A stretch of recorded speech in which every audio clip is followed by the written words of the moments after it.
we have to recognize that we're all just a piece. We're all just a piece of a larger puzzle. The school is just one piece. We're one piece. The city is another piece. The churches and the businesses, they're pieces. And we're all necessary and important pieces. And we're all necessary in order for us to create the mosaic, the beautiful community, the ideal school, the thriving churches, the life-filling churches, the life-filling communities. And if we are not all connected together as one, then we won't be able to achieve that objective. And I want us to understand that. It's easy for us to criticize one of the other groups, but if we're not connected as one and we're not celebrating each other and helping each other, then we can't get to where we want to be. And I can tell you that, I've had opportunity to talk with the mayor extensively, and it's very clear about he's very clear, and we're very clear about where we want to take this city with the school and the community and the churches. Now, I want you to understand, my job description clearly states that I am responsible for the school and the educational outcomes of our students. But I want to make sure you understand that my calling and my personal mission has helped me to realize that no man and no organization is an island, that we're all connected, and it is impossible for our cities to thrive if our schools are not what they should be. And it's impossible for our schools to be excellent and our cities and our churches and our businesses are not thriving. We have to recognize that we all must connect, and we must aspire together. We must all aspire to be better tomorrow than we are today. And we must be committed to collaboration and cooperation. And because I am convinced, after 15 months, I am convinced that we have the capacity in Lancaster, in the city of Lancaster, and in our area, in our school district, to transform this place into a destination spot and a city that can be a model to others. I believe that. I believe that. That's my highest aspiration. My highest aspiration is to bring that to fruition and to be a part of something great. And I hope, and I believe, and I know that you're here today because you want to be a part of something great as well. Now, I recognize, though, that many of you were here last year, and you may have some questions, because last year we talked about the things that we wanted to do. We talked about the goals and the dreams, and it was really good. But if I were you, I would have some questions. And my questions would probably start with two things, with two phrases. The first one would be, so what? And then the next one would be, now what? We've been at this, I've been at this for 15 months, but many people have been at this for longer. So what are the results? I know as a city and the business owners and community members, I know you're asking, so what are the results? So what difference has been made? So what does this mean for Lancaster ISD, for our schools? And I hope you're asking, so what does it mean for my organization? My goal by the end of the day is that we can answer a few of the so what questions with our presentation of the data. I also predict that even once we answer the so what question, you will still wonder, now what does this all mean to me and my organization? Now what is next? Now what do I need to do to be a part of this movement? And how do I fit into this puzzle? Today we're going to answer those questions. I hope you leave with clear answers to those questions. So let's start with the most important. So what? So what is the mission, the true mission of Lancaster ISD? You all met several years ago. You all met about 15 to 18 months ago, and you all designed a plan that we call our strategic plan. It was a community effort, a collaborative effort. And what I want you to know is that for the last 15 months, we have used this plan as our guide. This strategic plan that I refer to as the excellence agenda, because I believe that if we can implement this plan effectively, we can achieve the excellence we desire. The document is comprehensive, and it clearly provides insight into the desires of the community. Our mission statement clearly articulates for me. It clearly articulates for me what we should be doing and what should occur, what impact should happen to our students as a result of them attending our schools. The first one, the strategic aim, the first aim that you all said, and you all created this, the first thing you said is that you wanted us to be exemplary by 2014. That's what was outlined in the strategic plan. You said that you wanted every student achieving personally challenging goals. The community and the school district said that we want every student demonstrating principles of character. So the question now is, then what has occurred as a result of our actions in relation to those aims? The state of the schools document on your table will actually adequately answer those questions. It's about 25 pages, and I don't intend to go through all of them and read them, but I encourage you that if you're committed and if you're serious about improving, and if you're serious about really wanting to be a part, I would like for you to read it, and I'd like for you to go through it and ask us questions about it later. But basically, it documents the evidence. It documents the evidence of our commitment to continuous improvement. So what about our academic achievement? Let's talk about that. And again, I won't go through every slide. I pulled out some key slides, and you'll be able to see them up here. So let's talk about our academic improvement. And really, they say a picture is worth 1,000 words, so let's start right here. We are, as a district, 1 percentage point away from being a recognized district. So what does that mean? We have some outstanding principals. I want to make sure I'm clear. We have some outstanding principals. And when I call the school name, I like the principal to stand if you're here. The first one, West Main Elementary. West Main achieved the recognized status this school year. All right? Keep standing. Lancaster Elementary. Lancaster Elementary also achieved the recognized status. Houston Elementary. Miss Murphy, I saw her earlier. I know she's somewhere. But anyway, Jackie Murphy is the principal at Houston Elementary. We achieved a recognized rating at Houston. Pleasant Run Elementary. Miss Cindy Lynch is doing an outstanding job at Pleasant Run.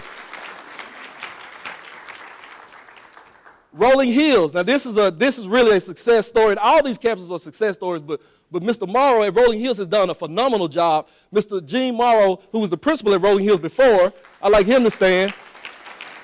Rolling Hills, not only were they recognized, but they also were a national award-winning TAP campus. And we'll talk about what TAP means, but outstanding. Mr. Morrow is an outstanding leader, and I'm definitely proud to be working with him. Also, Miss Nanette Watts, Miss Watts Weeks is also our principal at Rolling Hills now. And she's done an outstanding job just in the short time she's been there.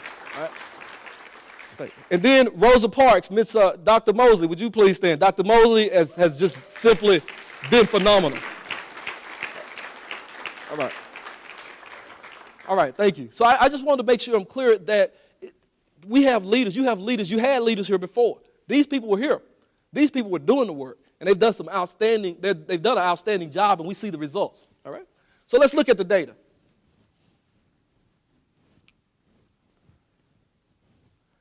All right, I just want you to look at this because it says a picture is worth 1,000 words.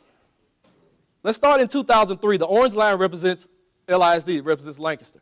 You've heard me talk about being the best of the best Southwest. Well, in order to be the best of the best Southwest, we have to know how we compete, how we compare with the other schools in the best Southwest. We got DeSoto, Duncanville, Dallas, Cedar Hill, Grand Prairie. You see Lancaster. In 2003, you'll see the gap there in 2003. But I want you to look at what has happened by 2011. You see, we read about people closing the achievement gap. You talk about it. You hear people talking about it. But those principals that were standing earlier, they have committed to the work, and obviously they're doing it. I mean, to me, that's some outstanding gains, and outstanding work has occurred. So I definitely am proud to be a part of and be with those principals. Let's look at what's happened. Go back.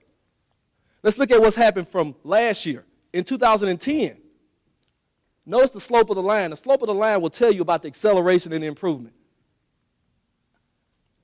You know that as the standards increase, the expectation and research says that standards increase and the number of economically disadvantaged students increase in your district, then there's an expectation that the scores will be it's more challenging to reach those high levels. Here's the reality. In Lancaster ISD, we are defying the odds. I mean, and I'm not, I mean, it's right there, right? I mean, we're not making this right there. If you go to TA website, you'll see it. But you can see where everyone else is remaining stagnant. Look at the growth and the trend that we have in Lancaster ISD, and that's in the area of math. I'm definitely proud of the work that they've been doing in the area of math. All right? So let's look at science. Yeah, I heard somebody say, ooh, yeah. That's what I said when I saw it. That's outstanding, right? And some of you know that we're in the process of writing for a STEM grant, and we'll be talking about that later, but look at this. Some work is happening. And we need you all to understand that we're putting in the work, and we need help. We need help communicating this positive message. But again, let's look at what happened from, next slide, please. Let's look at what happened from, just from 2009 to where we are right now. Look at that line. There was a gap that existed. We had a gap between 72 and 55. That's about, 23 points or so. but look at where it is now. There's a 2% gap between Lancaster ISD and the best school district as it relates to science is Cedar Hill right now. They're at 80. We're at 78. That's outstanding. There's some outstanding gains there. I mean, our teachers have been working extremely hard. Our people have been providing tutorials and providing interventions, and this is impressive. All right. Again, if you look at that, you'll see that same trend occurring, and look at those lines. While everybody else is decreasing or remaining the same, we're accelerating. It's because we made a commitment at the beginning of the year that we were going to own our reality. We weren't going to deny it, but we're going to own our reality and determine what types of intentional action do we need to take in order to make sure. So then the next thing you hear about is the closing the achievement gap. So what about the middle school and the high school? When you look at this chart here, what it represents the fact that at our middle school and our high school, when we compare our middle school and high school and the performances to our UIL schools, our UIL schools will be schools like Forney, Mesquite, Red Oak, those schools, and we know we have a different population with different set of challenges. We started off the year with some serious gaps. In 1 year, we have reduced the gap from 26 to 18 in the area of math. We reduced the gap from 24 to 14 in the area of science, and from 14 to 9 in the area of English language arts. Understand, that is with increasing standards, no TPM, which TPM is the projection measurement, with a more challenging population. And if we continue to do the things that we're doing, and we increase our intensity, we know that in a short period of time, there will be no achievement gap. Understand, we understand that we're not singing pie in the sky. The results are here on the chart. And so I hope that you see that the things that we're doing are really resulting in some extreme gains and some improved opportunities educationally for our students. So the Teacher Advancement Program, many of you have heard about the TAP program and the TAP system. All across the nation, you hear conversation about the pay for performance and tying teacher effectiveness to student performance and compensation-based systems and all that. Well, here's the reality. That train sailed about 5 years ago in Lancaster ISD when they adopted the TAP program and the TAP system. We're already tying our students' performance, we're already tying our teacher evaluations and the compensation that our teachers receive to the level of performance received by the kids that they're serving. I mean, that just simply makes sense. If our job is to teach kids, then we need to measure whether or not kids are making progress. And if they are making progress more than what they should be or more than what's expected of them, then that needs to be rewarded.